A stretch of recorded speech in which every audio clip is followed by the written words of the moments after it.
Hello student, welcome to this video. इस video में हम देखने वाले हैं आपका क्लास 12 बायोलॉजी के आपके प्रश्न बैंक के जो आपकी यूनिट फर्स्ट है उसमें जो पहला चैप्टर है उसके आज हम ऑब्जेक्ट क्वेश्चन पूरे प्रैक्टिस करने वाले हैं। जो लोग चैनल पर नए हैं तो सब्सक्राइब कर लें, क्योंकि इसी प्रकार से आपकी तैयारी हाफ ईयरली के एग्जाम में और साथ ही आपकी बोर्ड परीक्षा में कराई जाती है। ठीक है, तो चलिए देख सकते हैं। और देखिए, मैंने इंपॉर्टेंट क्वेश्चन आपको प्रोवाइड करा ही दिए हैं। जिन चैप्टर्स की मैंने प्रोवाइड करा दी हैं उनको आप पहले कंप्लीट कर लीजिए, और जो रह गए हैं मुझे पता है कि कौन कौन से रह गए हैं, वो भी मैं आपको नेक्स्ट वीडियो में प्रोवाइड कराऊंगा। और जितने मैंने प्रोवाइड करा दिए हैं उसे देखने के लिए आप चैनल की प्लेलिस्ट पर विजिट कर सकते हैं। वहाँ पर मैंने फिजिक्स, केमिस्ट्री, बायोलॉजी सभी के कुछ कुछ चैप्टर्स की प्रोवाइड करा दिए हैं, और ये आपकी आदर्श परीक्षा में पूछे जाने हैं, तो इनको आपको कंप्लीट करना है। तो इन्हें आप देखने के लिए चैनल की प्लेलिस्ट पर विजिट कर सकते हैं, लिंक डिस्क्रिप्शन में है, उसके थ्रू आप देख सकते हैं। ठीक है, तो यूनिट फर्स्ट है आपकी जनन, और उसके बाद दूसरी यूनिट है अनुवांशिकी तथा विकास, फिर है मानव कल्याण में जीव विज्ञान, जैव प्रौद्योगिकी और पारिस्थितिकी। यानी सभी यूनिट से आपके चैप्टर्स पूछे जाने हैं, और जो हटाए गए हैं वो नहीं पूछे जाएंगे, तो वो आपको नहीं करने हैं। तो सभी यूनिट के चैप्टर हैं। परिस्थिति में से जो है उसमें से कुछ आपके जो है टॉपिक, मतलब कुछ चैप्टर हैं जो पूछे जाने हैं। तो हमें आज जनन में आपका पहला चैप्टर है, उसके ऑब्जेक्टिव पूरे जो है इसमें प्रैक्टिस करनी है।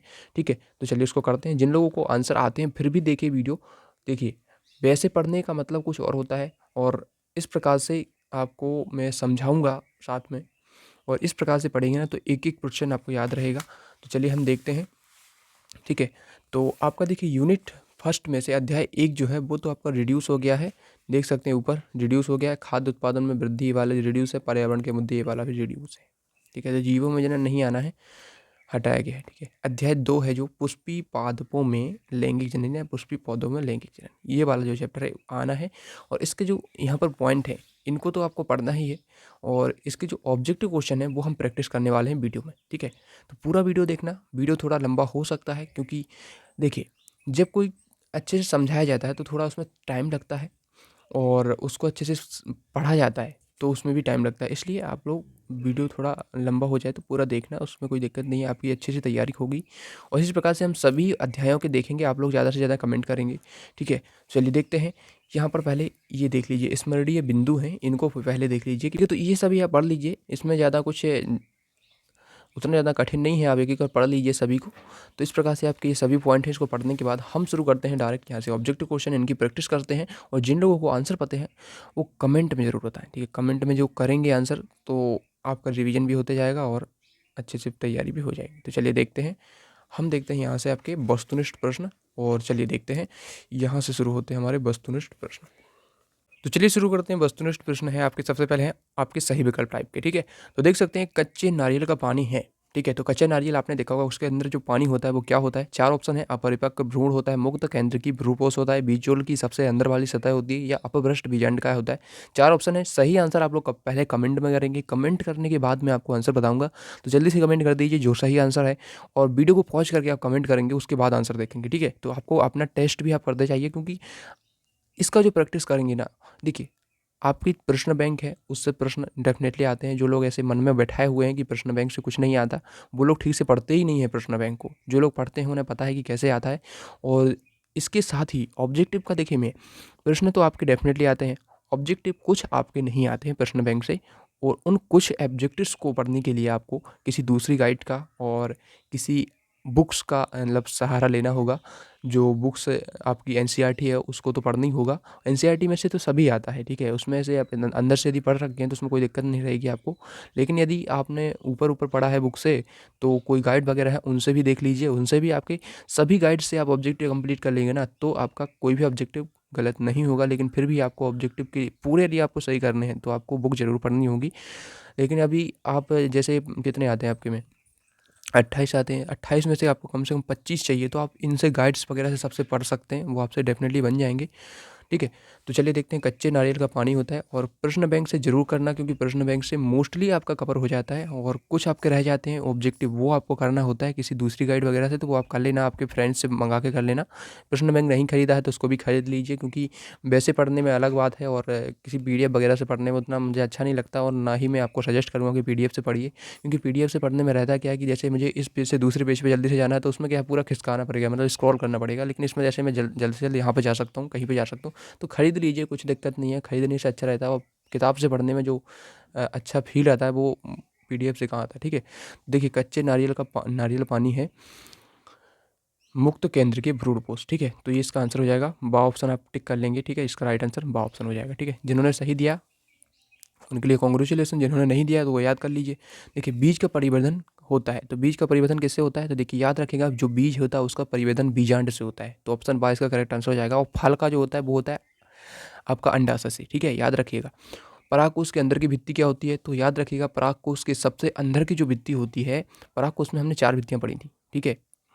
उसमें सबसे जो अंदर की भित्ति होती है वो कौन सी होती है, याद रखिएगा टपिटम जो होती है सबसे अंदर अंदर की भित्ति होती है, ठीक है।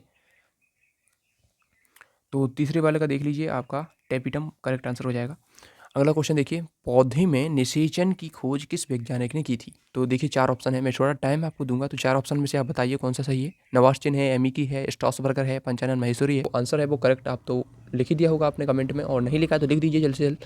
कमेंट करेंगे तो आपका अच्छे से रिवीजन होगा। तो देखिए लिखने से क्या होता है कि लिखने से अच्छे से आपका रिवीजन होता जाता है। तो देखिए पौधों में निषेचन की जो खोज करी थी वो करी थी स्ट्रॉसबर्गर ने, ठीक है।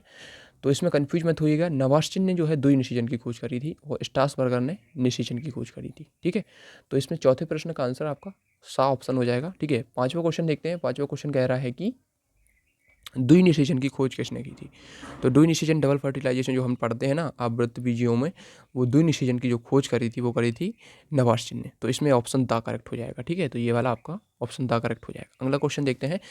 अगला क्वेश्चन है पॉलीगोनम का भ्रूणपोष है। तो पॉलीगोनम में देखिए, पॉलीगोनम जो बनता है ना भ्रूणपोष के अंदर, ठीक है, तो उसमें देखिए जो 7 कोशिकाएं होती हैं और 8 न्यूक्लियस होते हैं। मैंने आपको अच्छे से समझाया हुआ है, जब चैप्टर पढ़ाया था मैंने। जिनको पढ़ना है अच्छे से आप चैनल प्लेलिस्ट पे जाके देख सकते हैं, ठीक है। तो देखिए 7 कोशिका उसमें होती हैं, 7 कोशिकाएं होती हैं और 8 केंद्रक होते हैं, ठीक है। 7 सेल्ड 8 न्यूक्लिएटेड कंडीशन होती है। तो छठे प्रश्न में आप देख लीजिए, इसमें 7 सेल्ड 7 कोशिकाएं ये हैं और 8 न्यूक्लियस ये है। तो इसमें यस आपका ऑप्शन सही हो जाएगा, ठीक है। अब देखते हैं अनिषेक जनन सामान्यता पाया जाता है तो किसमें पाया जाता है। इसमें 4 ऑप्शन है, अंगूर में, आम में, ठीक है, नींबू में या लीची में पाया जाता है। तो इसमें देखिए, तो इसमें आपका ऑप्शन ए करेक्ट आंसर हो जाएगा, अंगूर, ठीक है। आगे बढ़ते हैं। अगला क्वेश्चन है, अंजीर के पौधों में किस प्रकार का पुष्पक्रम पाया जाता है। तो अंजीर के जो पौधे होते हैं उनमें किस प्रकार का पुष्पक्रम पाया जाता है। देखिए उदुम्बरक पुष्पक्रम, कूट चक्र, मुंडक पुष्पक्रम, या फिर आपका हो जाएगा असीमाक्षी पुष्पक्रम। तो इसमें उदुम्बरक पुष्पक्रम पाया जाता है, ठीक है। तो ऑप्शन आप करेक्ट कर लेंगे। अगला क्वेश्चन है वेरी वेरी इंपॉर्टेंट है, बेलिस्नेरिया में किस प्रकार का परागण होता है। तो बेलिस्नेरिया में याद रखिएगा, देखिए बेलिस्नेरिया में आपका क्वेश्चन भी है कि बेलिस्नेरिया में आपको कौन सा रहता है, जल परागण को समझाइए। तो इसमें कौन सा होगा, जल परागण होगा, ठीक है। तो बेलिस्नेरिया में जल परागण होता है, तो वो ऑप्शन का करेक्ट हो जाएगा। अगला प्रश्न देखते हैं। अगला क्वेश्चन है आपका रिक्त स्थान। चलिए रिक्त स्थान हम देख लेते हैं, रिक्त स्थान की पूर्ति करना है। तो देखिए सत्वफल का परिवर्धन खाली स्थान से होता है। तो किससे होता है, सत्वफल जो होता है वो ट्रू फ्रूट होता है। इसका परिवर्तन कैसे होता है, सबको पता है कि केवल अंडाशय से होता है, ठीक है। और अंडाशय के अलावा किसी अन्य भाग से पुष्प के भाग मतलब पुष्प के अन्य भाग से आपका फल बन रहा है तो वो आभासी फल होता है। जैसे ही सेफल होता है वो थैलामस से बनता है तो वो आभासी फल होता है, ठीक है। दूसरा क्वेश्चन है आपका, प्रांकुर में कॉलेप्टाइल खाली स्थान का निर्माण है। तो प्रांकुर में जो कॉलेप्टाइल होता है वो प्रांकुर का चोल का निर्माण है, ठीक है। तो प्रांकुर चोल का निर्माण है, इसमें लिख लेंगे, ठीक है। एक बीजपत्री बीज में एक बीजपत्रक होता है जिससे, ठीक है, जिसे खालिस्तान कहते हैं। तो जो एक बीजपत्री जैसे मोनोकॉट में जो आपका होता है बीज पत्र में जो बीज पत्रक होता है, जैसे कि किस में पाया जाता है, मेज में पाया जाता है। मेज का बहुत ही फेमस है, मेज यानी कि जो मक्का होता है ना उसमें। तो उसका जो बीज पत्रक होता है वो कैसा होता है, ठीक है। और उसे कहते क्या है, उसे कहते हैं आपका स्कैटलम, ठीक है। तो स्कैटलम इसमें भर लेना है। दूसरा अगला है चौथा, भ्रूणपोष आवृत बीजियों में खाली स्थान होता है। तो भ्रूणपोष कैसा होता है, त्रिगुणित हो जाता है, ठीक है। त्रिगुणित होता है तो 3n इसमें कंडीशन आ जाएगी, ठीक है। एक भ्रूणपोष में सामान्यतः पाए जाने वाले केंद्रकों की संख्या होती है, कितनी होती है, अभी हमने पढ़ा था 7 कोशिकाएं होती हैं, 8 केंद्र होते हैं। तो इसमें 8 भर लेना है, केंद्रकों की पूछा ना तो 8 केंद्रक होते हैं, ठीक है। जगत में सबसे छोटे एवं हल्के बीज में खाली स्थान में उत्पन्न होते हैं। तो जगत में सबसे छोटे सबसे हल्के जो बीज होते हैं वो होते हैं आपके ऑर्किड में, ठीक है, ऑर्किड में उत्पन्न होते हैं। ये तो इसमें ऑर्किड भर लेंगे। नागफनी के पुष्प में बीजांड खालिस्तान प्रकार का होता है, तो किस प्रकार का होता है जल्दी बताइए, कमेंट करिए। नागफनी के पुष्प में बीजांड किस प्रकार का होता है? तो मैं बता दूं इसका आंसर हो जाएगा सर्सिनोट्रोपस। ठीक है, सर्सिनोट्रोपस प्रकार का होता है। ठीक है, कई प्रकार के पढ़े थे ना बीजांड, तो सर्सिनोट्रोपस प्रकार का होता है। ठीक है, अब देखिए अगला है, ये देख नहीं पाया होगा आपको, देख लीजिए। नागफनी के पुष्प में बीजांड खालिस्तान प्रकार का होता है। ठीक है, तो देख लीजिए सर्सिनोट्रोपस प्रकार का होता है। बिना निषेचन के अंडाशय के फल में विकसित होने की प्रक्रिया क्या कहलाती है? अनिषेक फलन। बिना निषेचन के फल बन जाए तो अनिषेक फलन। ठीक है, पराग नलिका की बीजांड द्वार की ओर गति कहलाती है, क्या कहलाती है? स्पाशरनुवर्तन। ठीक है, पोलन पिस्टल इंटरेक्शन जो होता है, ठीक है, उसके बाद, ठीक है, पोलन पिस्टल इंटरेक्शन जो होता है तो उसके बाद जो होता है कि जो आपकी जो क्या होती है पराग नलिका होती है, वह ऐसे ऐसे जाती है कहाँ पर जाती है? बीजांड के अंदर प्रवेश करती है, तो उस गति को क्या कहते हैं?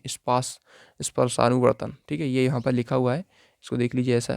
ठीक है, स्पर्शानुवर्तन। ठीक है, देख लीजिए ये वाला है। ठीक है, अगला क्वेश्चन है टेपिटम को, मतलब टेपिटम खालिस्तान को पोषण प्रदान करती है, तो किसको प्रदान करती है?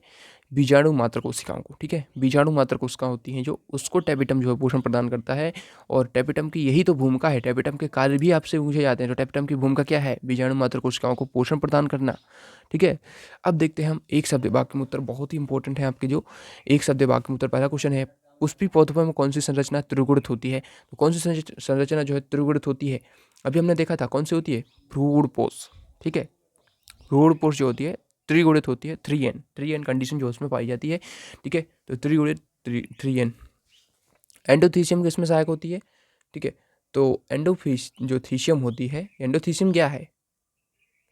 जो हमने देखी थी लघु बीजाणुधानी की परतें, उसमें देखिए एंडोथीसियम थी। ठीक है, एक परत थी, और उसकी भूमिका बताना, मतलब किस प्रकार से वो सहायक होती है। तो परागकोश का जो स्फुटन होता है, ठीक है, जब पोलन रिलीज होते हैं, उसमें जो परागकोश का जो स्फुटन होता है तभी तो रिलीज हो पाएंगे, तो उसमें जो है एंडोथीसियम अपनी भूमिका निभाती है, उसमें सहायक होती है। ठीक है, तो परागकोश स्फुटन में। ठीक है, आगे लिखे हुए आंसर वो आप लिखे हुए स्क्रीनशॉट कर सकते हैं, यदि आप लिखना चाहते हैं तो लिख भी सकते हैं, लिखना जरूरी है।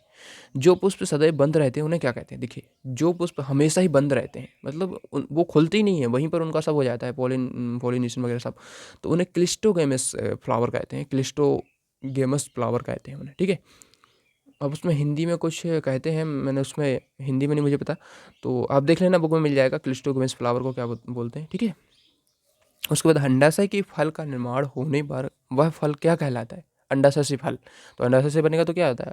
सत्य फल होगा। और यदि अंडाशय के अतिरिक्त किसी अन्य भाग से बनेगा तो वो होगा आभासी फल। ठीक है, तो अंडाशय से बनेगा जो क्या होता है?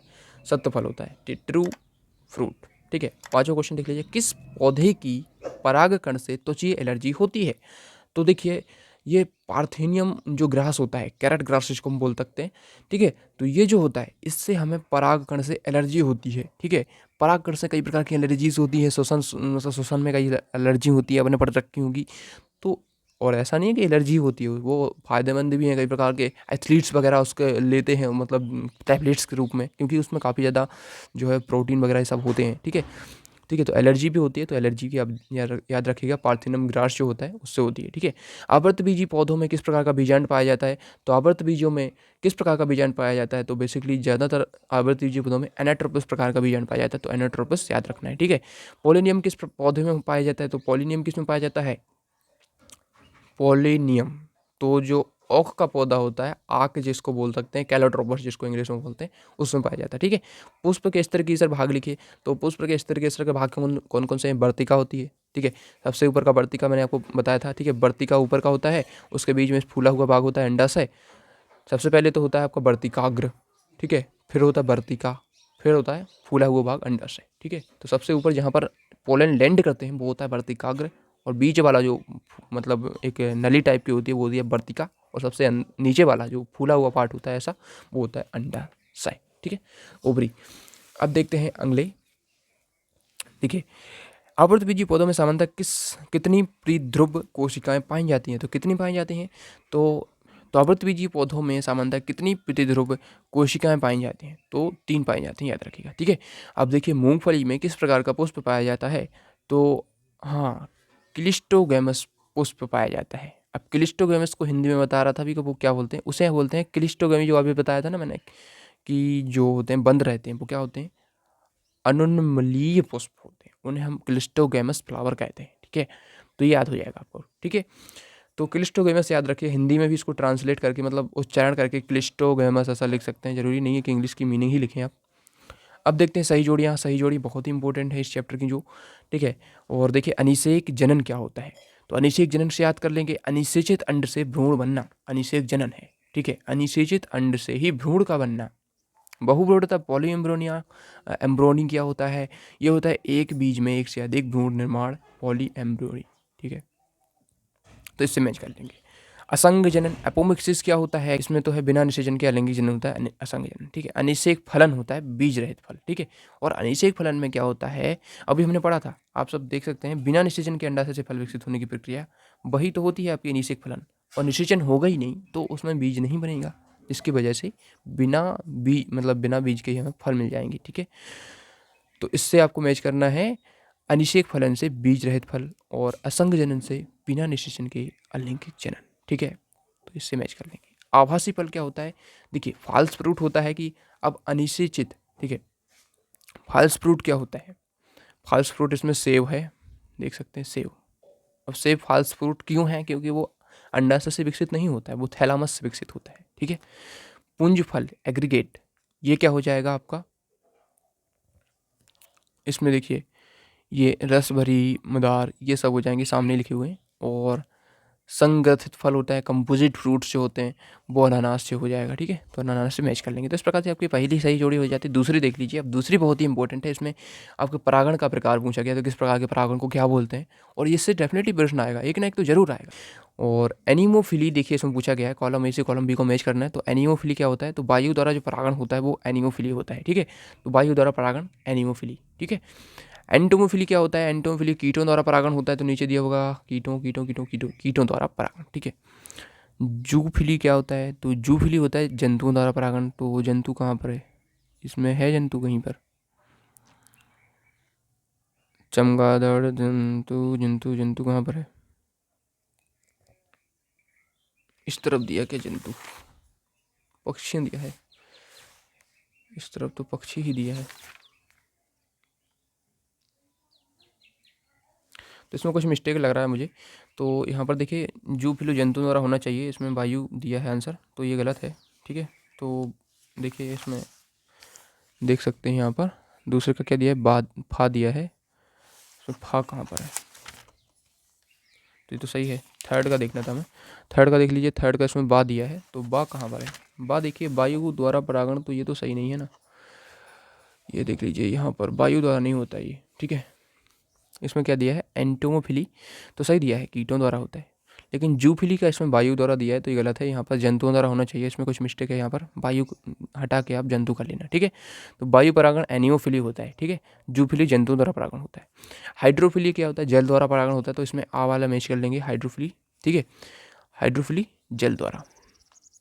कायरोप्टोफिली होता है, ये होता है आपका देखिए, ये होता है आपका चमगादड़ों द्वारा। ठीक है, तो चमगादड़ से मैच कर लेंगे कायरोप्टोफिली। मेलिकोफिली होता है घोंघों द्वारा, यहाँ पर नीचे दिया हो ना, घोंघों द्वारा परागण मेलिकोफिली। और नहीं तो फिली पक्षियों द्वारा होता है, तो पक्षियों द्वारा इसमें आगे पेज में है, तो पक्षियों द्वारा याद रखिए। ठीक है, और इसमें अगला कौन सा पूछा गया है, अगला पूछा गया है थेरोफिली। तो थेरोजोफिली होता है, ये होता है आपका स्तनधारियों द्वारा परागण। ठीक है, तो थेरोफिली स्तनधारी। तो इस प्रकार से आपके ये परागण हो जाएंगे, इसको याद रखना। तो इस प्रकार से हमने देखे आपके बहुत ही इंपॉर्टेंट ऑब्जेक्टिव क्वेश्चन। अब वीडियो को हम यहीं पर एंड करते हैं, वीडियो काफ़ी लंबा भी हो चुका है, और इन क्वेश्चन को अच्छे से याद करिएगा और अच्छे से आप समझ लीजिए। और देखिए इसी प्रकार से हम ऑब्जेक्टिव क्वेश्चन को पूरा सीरीज को कंटिन्यू करेंगे, आप लोग यदि कमेंट करेंगे ज़्यादा से ज़्यादा। और देखिए इनके इंपॉर्टेंट क्वेश्चन तो हम देख ही रहे हैं, जो यूनिट के मैंने बता दी है उनको आप कंप्लीट कर लीजिए, और आगे की यूनिट के हम जल्दी प्रोवाइड कराएंगे।